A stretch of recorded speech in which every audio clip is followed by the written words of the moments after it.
speaking of food, I do want to talk about food safety with our next guest. They're co-founders of Whole Brain Consulting, William Madden and Brandon Hernandez. Hello, guys.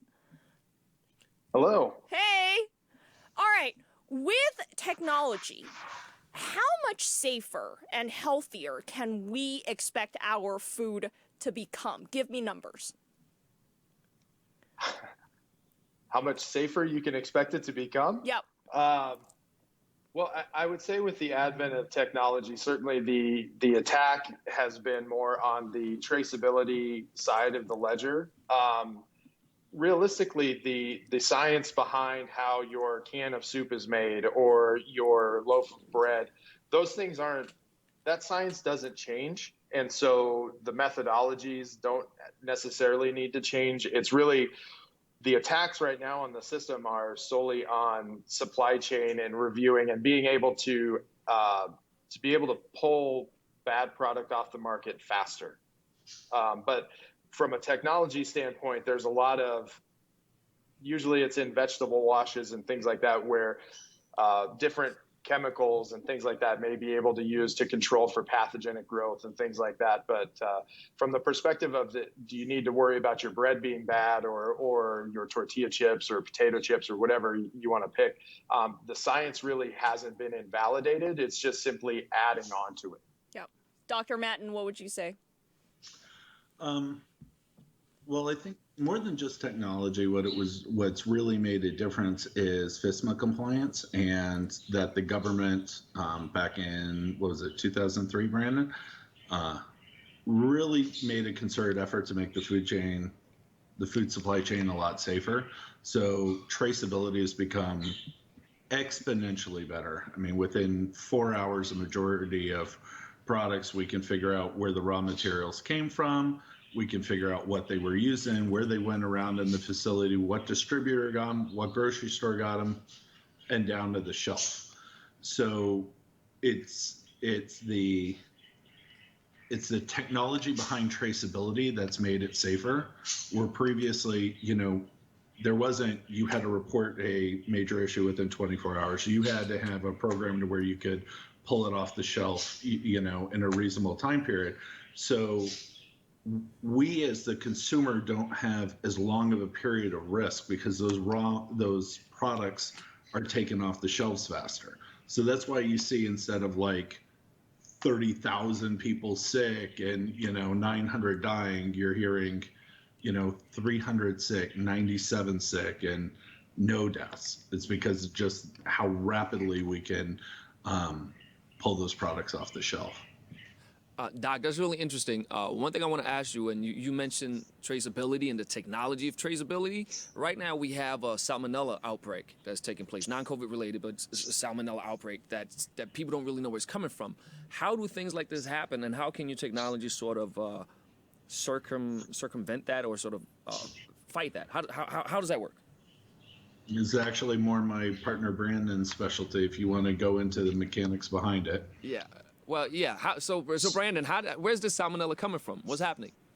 So generally speaking, salmonella is hardier in powder forms, things that you produce, different seasoning blends and things like that. Now, with respect to what you're seeing in an outbreak, where technology really steps into this and where it becomes important is that as the FDA begins to pull strains out, what they're able to do is identify markers, kind of like a fingerprint, that says, okay, company X produced a salmonella-laden product.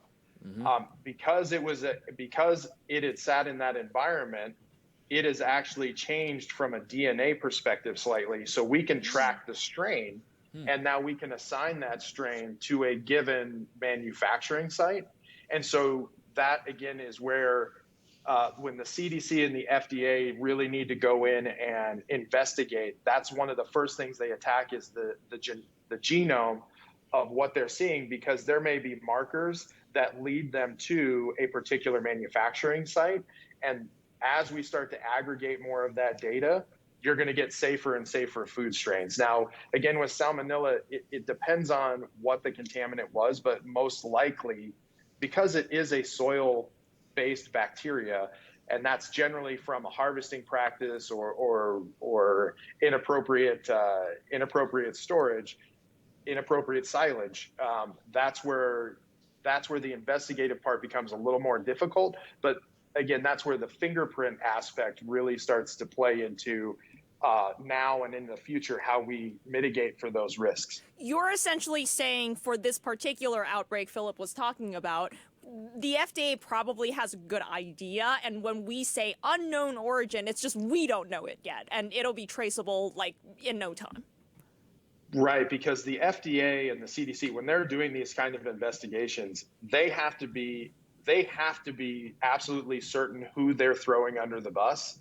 Because if I start to identify processors that had nothing to do with it, I potentially damage a lot of business. And in a recall scenario, something that Will and I talk ad nauseum with people about is you can never over quantify the damage to a brand or a company in a recall scenario. I can't, besides the fact that I want to keep people from getting hurt, I also don't know how much damage was done to my business.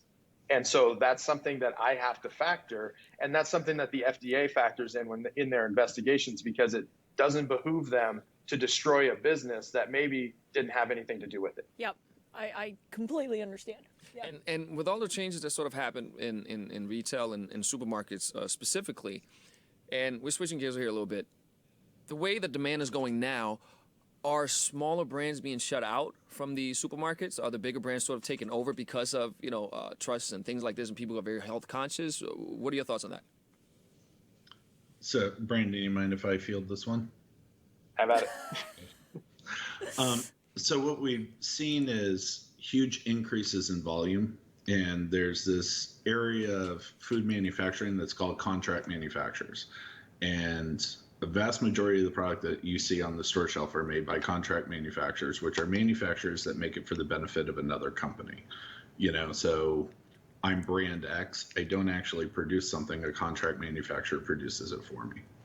As a category rapidly increases, you have to prioritize your customers. So prioritizing your customers, the people who you do the most volume with, are your priority. And if I have a product that I can run for 21 days straight, or I have a product that I have to stop my line, clean up for 16 hours, run for 4 hours, then set up the new line for another 8 hours, and then, it just makes sense to focus on your larger clients. The other issue that we're having is smaller brands that don't have a direct-to-consumer play, that were heavily retail focused. What they're finding is that there's not the experience of the consumer finding what's new in the store. I mean, when all of us went into a grocery store, you'd see the cool new thing. You'd see the healthier or better for you version of like a Doritos. And you're like, I'll give it a try, right? Because it's there and you see it.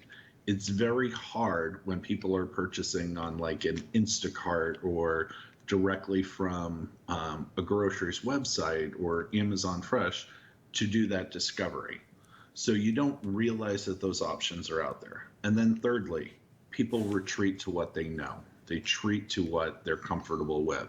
So you might have been somebody who was trying, a Newman's Own sandwich cookie. Well, Oreos make you feel more comfortable. They make you feel safe. They remind you of your childhood when you're growing up. They're front of mind when you put in cookies as a search term. So smaller brands have had a lot of difficulty because new consumers can't find them because they're not going in the stores. Their co-packers aren't producing their products. The distributors are prioritizing items that sell rapidly getting to the grocery stores, so you're not finding yourself on trucks. It's a perfect storm for smaller producers. Now, if they had a direct-to-consumer business that was healthy, they're growing hundreds of percent. All of our clients who have direct-to-consumer, even ones who had like 50-50 splits, 60-40 retail versus direct-to-consumer, are experiencing hundreds of percent growth. We've had companies that we never thought were going to be economically viable in the long term turning profitable. by considerable amounts of money to the point where their investors are like, we might have tax implications this year. Right. All right. Dr. Madden, I have to cut you off there because we're out of time. But I want to thank you both for coming on. William Madden and Brandon Hernandez. Great to talk to you. Thank you so much. Yeah. Take care. See, it's such a